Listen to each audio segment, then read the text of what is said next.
Tenho acompanhado alguns movimentos que tentam converter os brasileiros a uma crença de que tudo o que aprendemos sobre origem biológica, sexualidade ou reprodução foi um erro, uma farsa. Tentaram implantar esse pensamento através das escolas, né, com a doutrinação de nossas crianças através da chamada ideologia de gênero ou teoria do sexo neutro.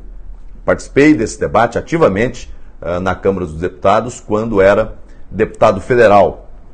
Foi por ocasião da discussão do Plano Nacional de Educação. O tema não avançou. Nós conseguimos impedir que essa ideologia fosse incluída, inclusive, nos livros didáticos. Mas a ideia era pregar nas escolas que uma criança, quando nasce, não tem sexo definido. Segundo essa ideologia, a criança nasce um ser neutro que vai definir ou desenvolver sua sexualidade a partir de suas experiências no contato com a vida. Nos debates que travamos na Câmara dos Deputados, muitos diziam que a criança tem que ter suas próprias experiências sexuais para depois fazer suas escolhas quanto ao que chamam de orientação sexual. Ou seja, a sexualidade seria definida pelos desejos e não pelas características físicas e biológicas.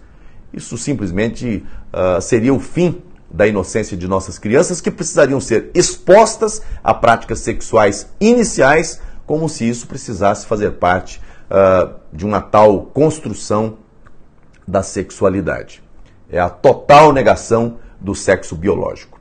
Não conseguiram avançar pelo parlamento, mas o movimento não desistiu.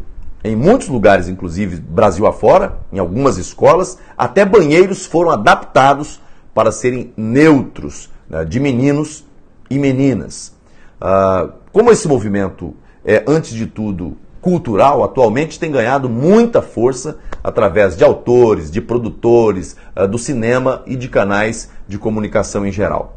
Há uma parcela da sociedade que quer forçar toda a sociedade a aceitar uma ideia ou ideologia como se fosse verdade. Fazem isso a qualquer custo. E quem ousa discordar e se manifestar contra sofre ataques. É rotulado como homofóbico, criminoso e assim por diante. Veja o caso mais recente, né, do jogador de vôlei Maurício.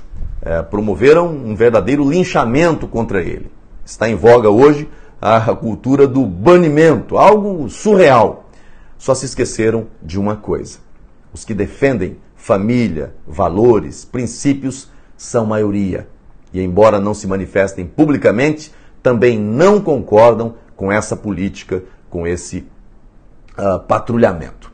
Uma coisa é respeitar o direito de alguém de se interessar por uma pessoa do mesmo sexo. Cada um escolhe com quem quer viver e como quer viver.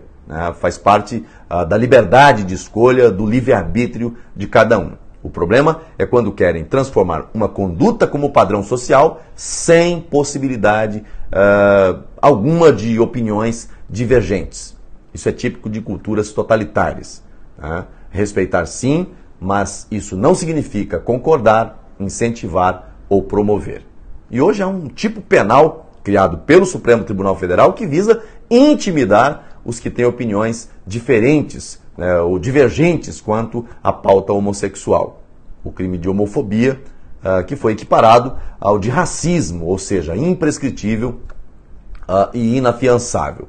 Quando o Supremo, usurpando inclusive a competência do Congresso Nacional, criou essa figura penal, eu protestei e apresentei um projeto de decreto legislativo para sustar os efeitos dessa decisão. Trata-se do PDL 404, de 2019, que aguarda, inclusive, a designação de relator. Recentemente, um senador da República foi duramente criticado por considerar que uma campanha educativa fazia apologia à homossexualidade. Nós vivemos tempos difíceis.